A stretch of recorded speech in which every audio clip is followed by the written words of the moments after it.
নমস্কার এভরিওয়ান, নতুন একটা ভ্লগ নিয়ে তোমাদের সামনে আবার চলে এসেছি। বাগানের ফুলগুলো দেখলে কত সুন্দর। আর 2-3 কিলোমিটার থেকে যে হাঁটছি, তো হেঁটেই যাচ্ছি। স্টেশন থেকে টোটো করে যে জায়গায় নামিয়ে দিল, সেখান থেকে প্রায় 2 কিলোমিটার হলো এখনো হাঁটছি। আর হ্যাঁ, নিচে লেখা দেখে নিশ্চয়ই বুঝতেই পারছো কোথায় এসছি এক্স্যাক্ট। এখন পৌষ মেলা তো বিখ্যাত হয়ে গেছে বোধহয়, তাই আমরাও চলে এলাম বোলপুর পৌষ মেলা দেখতে।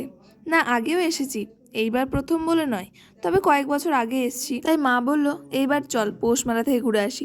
তাই সপরিবারে হাজির হয়ে গেলাম। অবশেষে মেলার ভেতরে পৌঁছলাম। তবে প্রায় কতক্ষণ থেকে যে হাঁটছি তা আমরাই জানি, বা যারা গেছে তারা সবাই জানে। একে তো ট্রেনে জায়গা নেই, দাঁড়িয়ে দাঁড়িয়ে আসতে হয়েছে, তারপরে এতটা হাঁটা, সেই জন্যই আরও বেশি। তো চলো, মেলাতে যখন চলেই এলাম, এবার তোমরাও দেখো আমিও দেখি। মেলাতে তো কিছু নেই এরও বলা যাবে না, কারণ যারা আসো তারা সবাই জানো যে হ্যাঁ, মেলাতে কি কি পাওয়া যায়। আর এখানে ভ্যারাইটিস জিনিস অনেক সস্তায় পাওয়া যায়, এইটুকু বলতে পারি।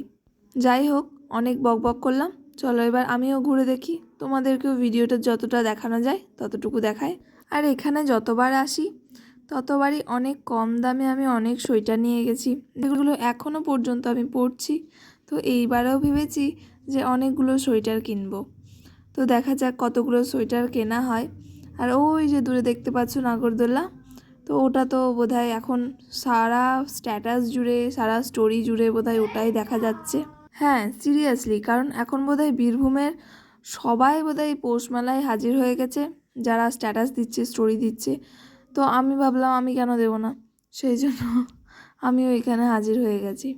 আর এই যে সোয়েটার দেখতে পাচ্ছ, কত যে সোয়েটারের দোকান ঢুকেছে, আমি তো বোধহয় এক মেলাতে বোধহয় কতবার পাক খেয়েছি আমার কোনো গ্যারেন্টি নেই। কারণ বিশাল মেলা, বিশাল অলি গলি চারিদিকে, তো এক জায়গাতেই বোধহয় বারবার পাক খাচ্ছি। সেজন্য এই যে বিধ্বস্ত মা আর আমি নিজেরাও বুঝতে পারছি না কোন দিকে যাব। বাবাও সেই রকম হয়ে গেছে, বাবাও বুঝতে পারছে না, খালি সোয়েটার আর সোয়েটার। তো অ্যাটলিস্ট জায়গা পেয়েছি এইখানে ফুল, ব্যাগের দোকান, আর তারপরে পিঠের দোকান দেখতে পেয়েছি। আর এই পৌষ মেলায় এসে পিঠে না খেলে হয় বলো? তো এখান থেকে পিঠে খেয়ে চলে গেলাম অন্যদিকে।